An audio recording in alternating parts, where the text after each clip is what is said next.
Well, I'll just show you the first one. I just want to show you the first one which came to me in my dream. And that bird just jumped in my head, and I thought that I have to draw it. So I made that bird. Why do I do it? Because I love doing it. I don't. I do it because it's a magical thing to me and to see what happens.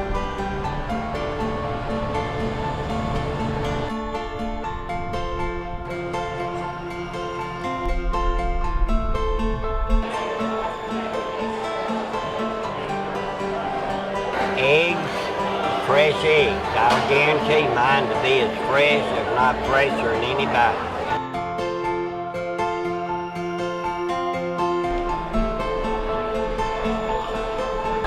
I think farmers markets have a variety of really important impacts on the communities that they serve.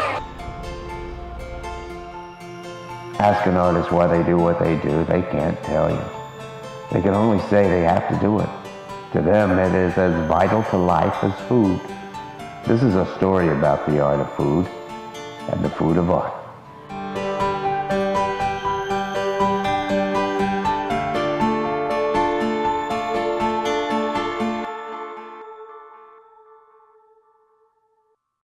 Well, I think it's both the psychologist and the artist in me that makes me so interested in drawing people. I think people are endlessly interesting, both in the psychological dimension, but also the visual dimension. I am almost obsessed with looking at people, at how they sit, how they express themselves, their gestures, and so trying to capture people on canvas or on paper becomes this especially interesting challenge. When I was in grade school and high school, instead of taking summer classes to learn tennis or something like that, I took art classes. So, and my mother says from the time I was in kindergarten, that was what I most wanted to do, was color and make something on a piece of paper. So followed that through for about 50 years now. Well, I was really interested in art in high school, of course, and then in college I thought I would be an art therapist because I was interested in psychology and art, and that would combine them.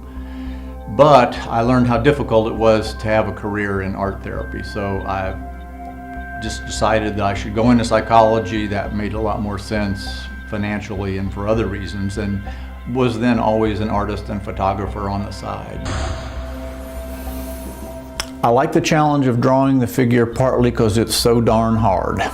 And when you occasionally do make it work and the figure comes to life, it's gratifying and exciting, and sometimes you hope even beautiful.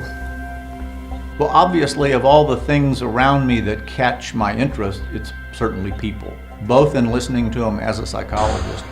But it's also true, like you said a while ago, when I might be in a session with people, or when I'm in any group of people, I may be half the time looking at how I would draw their eyes or nose, or studying their gesture, just because I find that endlessly fascinating for some reason.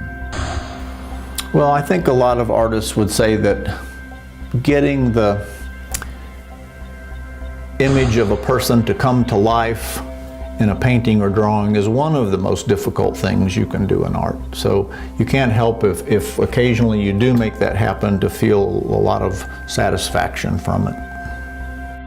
There's no question what I love to do the most, get complete time stops, I could do it every day and not get tired, is figure drawing.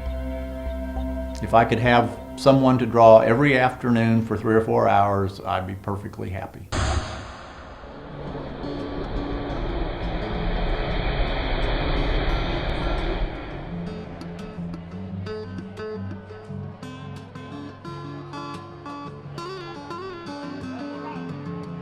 I guess you could call me a food artist and a foodie. So, yes.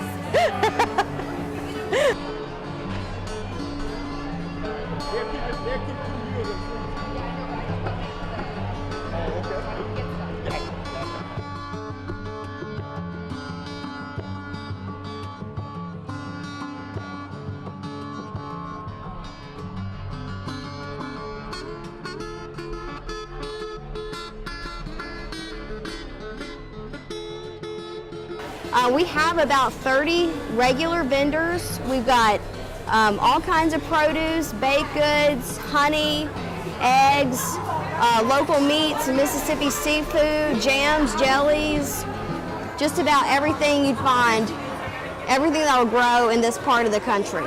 Oh, I love this market. I love this market because it has so many different choices in vineyards.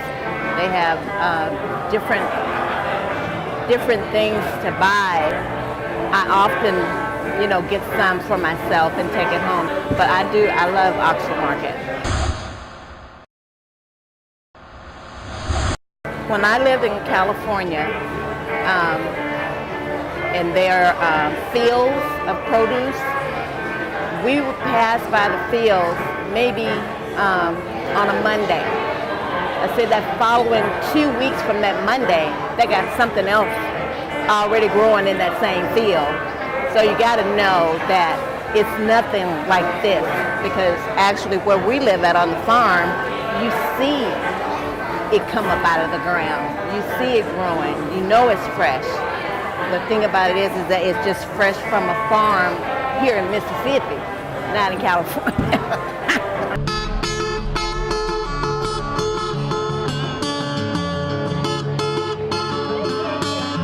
We do artisan breads. We grind our own wheat and make our own flour and bake the breads fresh on our farm every week. And we bring those to the market, and we also provide fresh flour and baked goods to the market other than just breads. This is the only market that we do in Oxford now. It keeps us really, really busy. It's an awesome market, so we love it here. It's the atmosphere, the people, and the love of the local food. It's a huge local food movement here, and people are really embracing it now that they've become educated on where their food comes from and how important it is to eat locally. People have really embraced the market and come out and got to know their farmers and people who provide their food for them, and so they know where their food comes from, and that is huge for our community.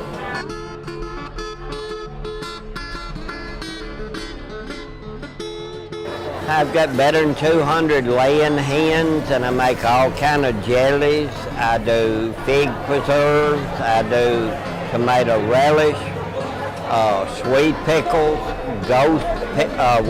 bread and butter pickles with ghost peppers, and there's a host of jellies up there.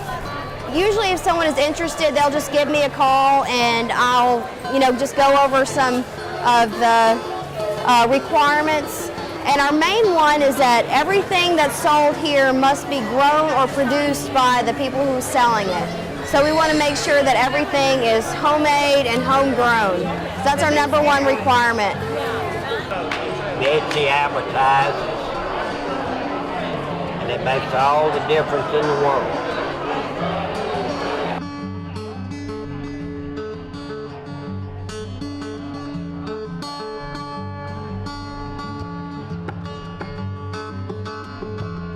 Farmers markets have a variety of really important impacts on the communities they serve. There's the economic impact of buying directly from growers and producers who live in the communities where you live. There's the environmental impact of supporting business owners who are stewards of the land and water in our area. There are health impacts. Farmers markets are places where people can come to learn about what grows in the areas where they live in. Okay, one of the things that is central to the mission of Oxford Community Market is to address food insecurity in Oxford and Lafayette County.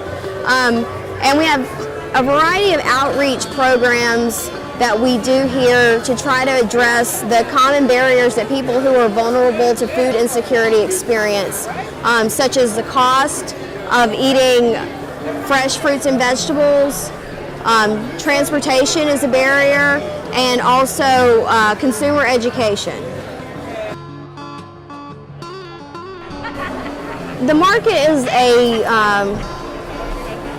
is a public gathering space, and I think that's something that is really important in this day and age when a lot of our interactions take place on Facebook or Twitter or Instagram. So this is a place where people can come and interact in a really meaningful way. We don't have lemonade today, it's strawberry green tea. Is that okay? How are you doing today?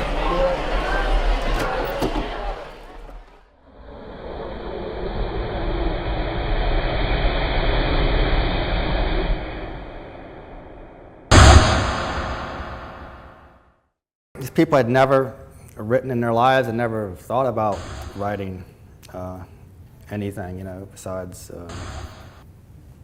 pleas to the parole board or something like, you know. And so I simply, it was pretty heavy on reading too, like we read everything out loud in the class. So I had various essays and stories that were important to me, and we read them in class. And some of them apparently just, some of the stuff I exposed them to, just the light came on, and some of them took off with this stuff. And I'm gonna read some snippets from 3 or 4 of the people who had never written before, but I think are natural talent, particularly this one guy, Vince Young, who's serving 80 years for, he's a victim of the repeat offender law, you know, so it doesn't really matter what you've done. If you've done it 3 felonies, you get a long term, you know. I don't know where, but his voice is very rich, very poetic, and he started using metaphors and similes, and I didn't even teach that. It just occurred to me I didn't really go into that topic, and he just started using them with great efficiency on his own.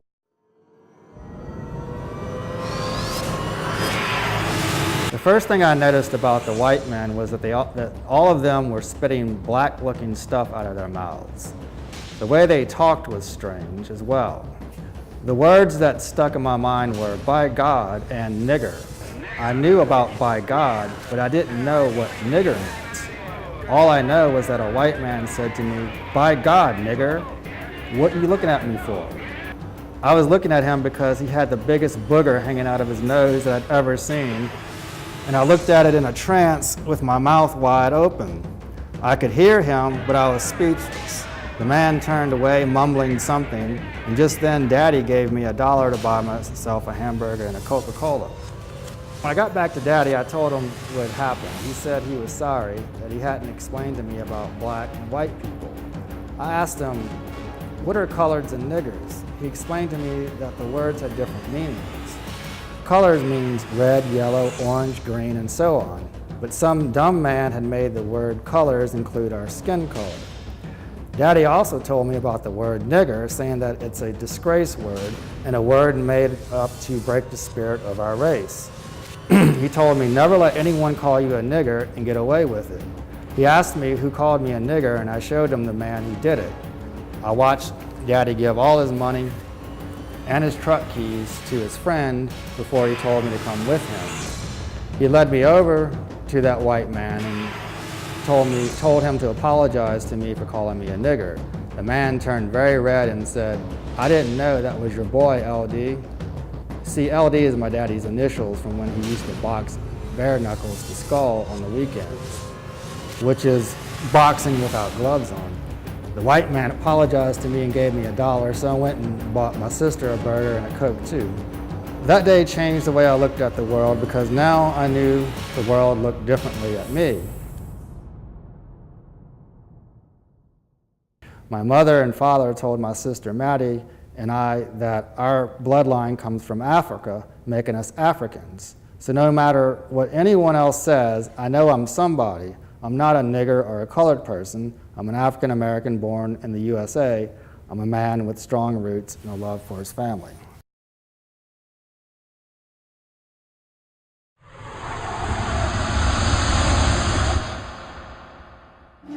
I mean, it's 90% organic, 90% gluten-free, all vegan. We started out just baking for ourselves and then realized that there's a need for it, that there's a lot of people out here that want the same thing and don't know how to make it, or they don't know where to find it.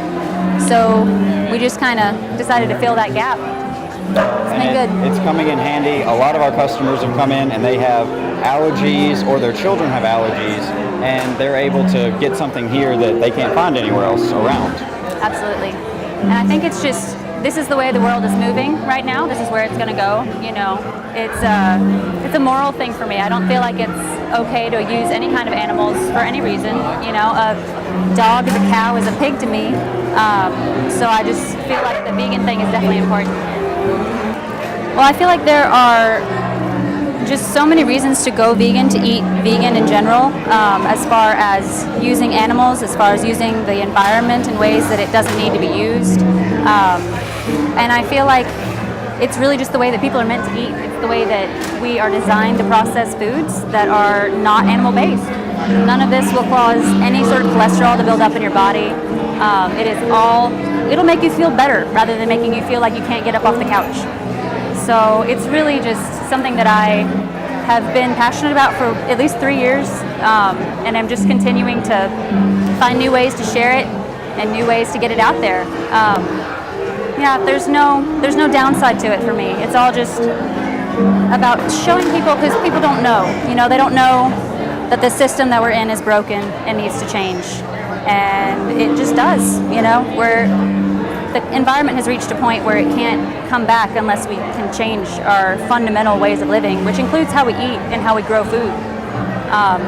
So I feel like it is absolutely just necessary that we go this way. And we get people all the time coming over and just telling us how grateful we are that we're here.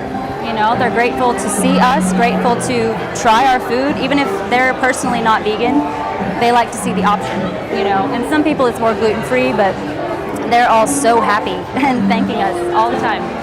So it's been really, it is a heart-centered mission for us, and it has been really heart-filling to be able to fill that need for people and just help them.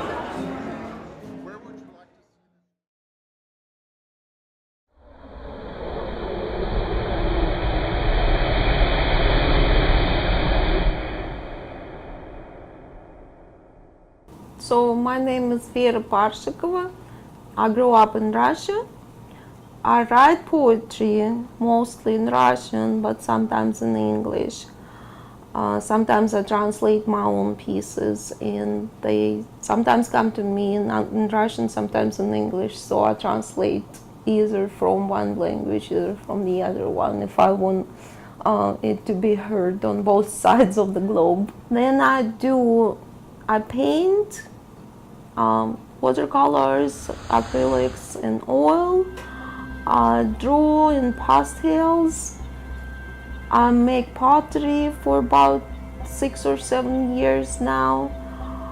I like knitting, crocheting, sewing. I make my own clothes. I got it from my grandma. My grandma was very crafty and she taught me things.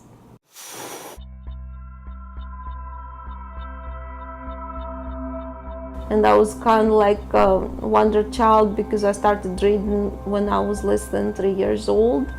So I was always reading books, and they were thinking I'm going to be a scientist, and I was focusing on that, and I never knew that craft and creativity is actually my thing to do.